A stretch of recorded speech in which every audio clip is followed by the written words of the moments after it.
তুমি আমার এত কাছে আসতেছো কেন? আমরা তো কালকে বিয়ে করতেছি, তাই না? আরে বাবা শোনো না, কালকে তো বিয়ে করবোই, কিন্তু বিয়ের আগে যে একটা ফিল, এটা যদি নষ্ট হয়ে যায় তারপরে তো আর ভালো লাগবে না, তাই না? সো বিয়ের আগে আমাদের উচিত একবার, বুঝছো?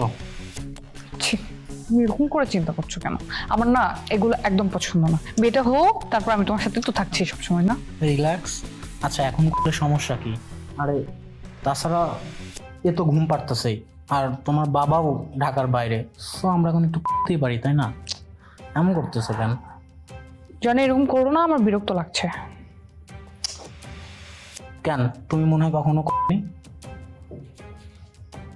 কি বলতে চাচ্ছ তুমি? কি বলতে যাচ্ছি বুঝুনি?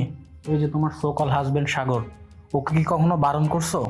তার মানে কেউ পাবে কেউ পাবে না তা তো হবে না, সো আমারটা আমাকে দিতে হবে, আমি তো এটার জন্যই আসছি। ছি, তোমার মেন্টালিটি এত উইক, আই ডিডন্ট নো। আমার না